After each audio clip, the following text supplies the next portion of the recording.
오늘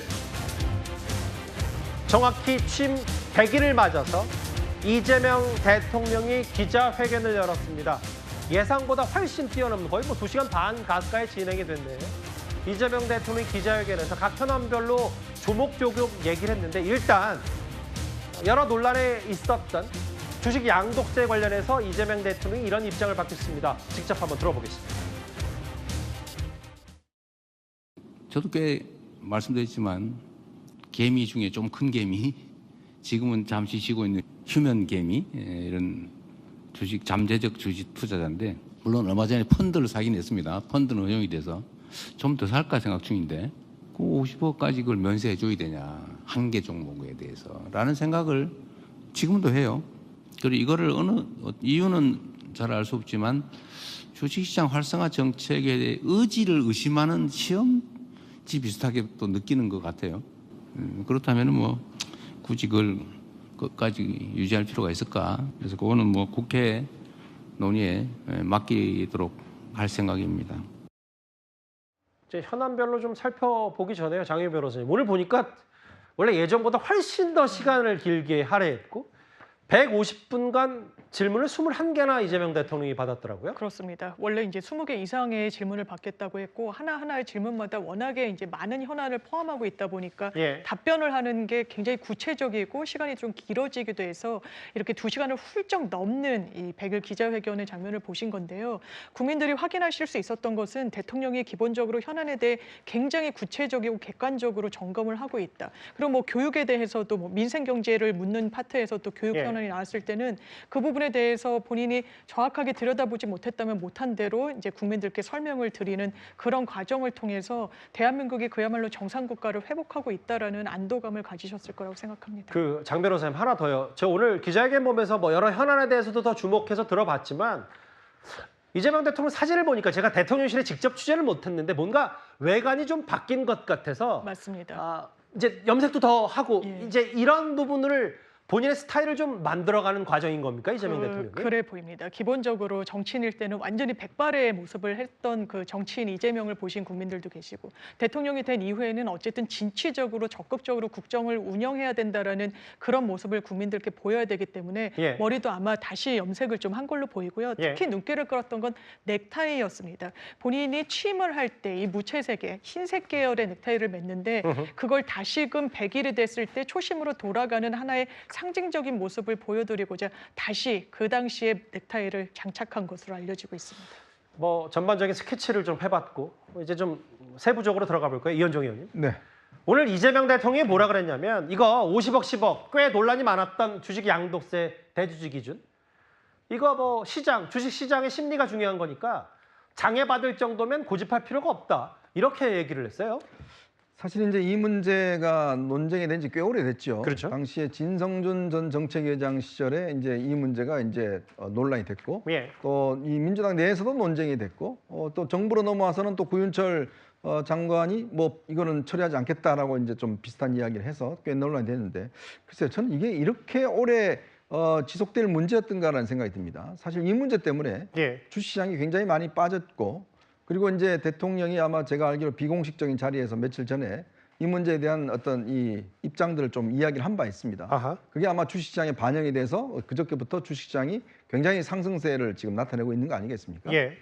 자, 그러니까 이게 결국은 결정 자체가 왜 이렇게 느린가에 대한 저는 문제를 제기한 거예요. 이게 그렇게 뭐 오랫동안 지속되는 문제도 아니고 결국은 대통령이 아마 이거를 원래대로 할 거라는 전망들이 많았는데 이 기자회견 때까지 이걸 끌 필요가 있었던 문제인 것인가?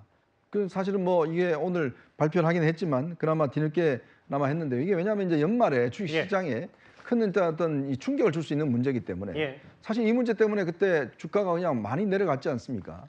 그러니까 그런 리스크 관리를 이렇게 오래 끌 필요가 없다라는 저는 판단이 드는 것이고요. 자, 그렇기 때문에 이제 앞으로의 어떤 대통령도 어떤 판단에 있어서 어떤 빨리 판단할 문제는 저는 조속히 판단하는 게 필요할 것 같습니다. 그걸 자칫하면 늦추면 안 하면 못하는 그런 효과가 비춰지는 거거든요. 그런 식으로 있기 때문에 정책의 일관성과 속도감, 저는 이걸 좀 빨리 할 필요가 있지 않나 생각이 듭니다. 그 코스피도 올해 들어서 가장 높은 3,300포인트인가요? 넘게 올랐고 결국은 뭐 주식 증시가 오르는데 단 한 가지 이유만 있는 건 아니지만 10억을 고집하지 않겠다. 정확히는 50억 기준을 유지하겠다. 현행 기준. 뭐 이런 부분에 대한 반응도 있을 거예요. 이 증시 얘기 말고 또 하나 포인트가 있습니다. 오늘 기자회견에서 정치권에서 꽤 논란이 되고 있는 내란 특별재판부 관련해서 이재명 대통령이 이렇게 답을 했습니다. 법원에서는 이게 특정 판사가 이 재판을 만든다는 게 어떤 사람에게 유리하고 어떤 사람에게 불리할 수도 있으니까 추첨을 통해서 재판부를 결정합니다. 지금 일반 재판부도 그런데 이렇게 특별재판부를 만든다는 얘기는 공정성의 문제 내지는 평등의 문제, 헌법적으로 문제가 다니까 개헌을 통해서 헌법적인 근거를 만들었거든요. 근데 지금 이거 법률로서 이렇게 해버린다? 위헌 논란 나오게 될 겁니다. 가장 최종적으로 강력하게 존중돼야 될 게 바로 국민의 주권 의지다. 위헌 얘기하던데 그게 뭐 위헌이에요? 그렇게 논쟁을 하면 안 된다는 거예요. 헌법에 그래 돼 있죠. 판사는 대법관이 임명한다. 대법원을 최종심으로 한다. 그렇게 돼 있어요. 그렇게 하면 되잖아요. 변호사로서 정 변호사님 저 얘기 어떻게 들으셨어요? 글쎄요, 법이라고 하는 거는요 일반적이고 추상적인 거예요. 그렇기 때문에 처분적 법률은 원칙적으로 위헌이라고 저희는 배웠습니다. 그러니까 어떤 나라가 좋은 나라냐면요.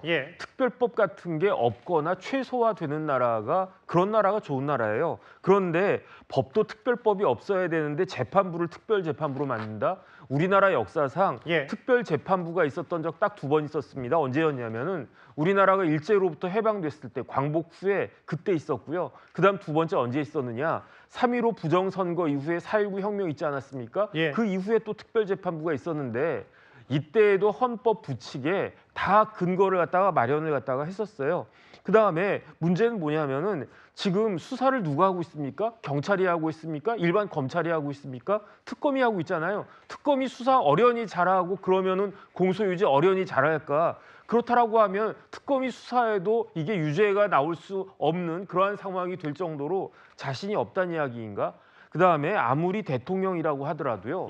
모든 걸 다 할 수는 없는 거 아니겠습니까? 최고 지도자가 모든 것 다 간섭하다가 망한 나라가 있어요. 어떤 나라가 망했습니까? 모태동 중국이 망했었고요. 그다음 북한의 모습이 저런 모습이 된 게 다 뭐 최고 지도자가 이렇게 해라 저렇게 해라 이렇게 된 거 아닌가?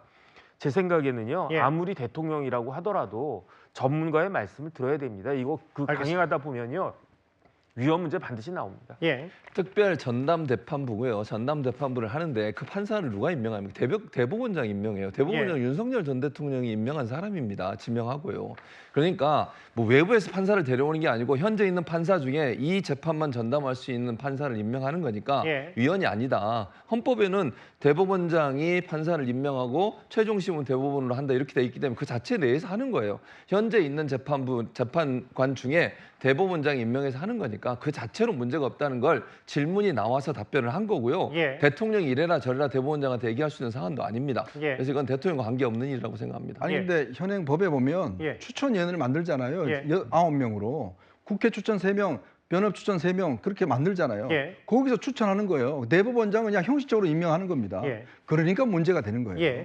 저는 그러니까 추천을 해서 오는 것이 다 잘못됐다고 얘기할 수는 없어요. 예를 들어서 여러 명이 추천되더라도 대법원장이 보고 그중에서 적합한 사람을 임명하는 거잖아요. 그러니까 추천 과정이 무조건 다 잘못됐다고 얘기하는 건 저는 동의할 수 없어요. 왜 정치권을 추천합니까? 그러니까 정치권이든 대법원, 변호사 협회든 이런 데서 추천을 하는 거니까 그중에 한 명을 고르는 거죠. 제가 정말 짧은 시간 안에 두 분의 말씀을 다 듣기는 했어요. 정리하겠습니다. 끝났어요 이제. 1위까지 다 봤습니다.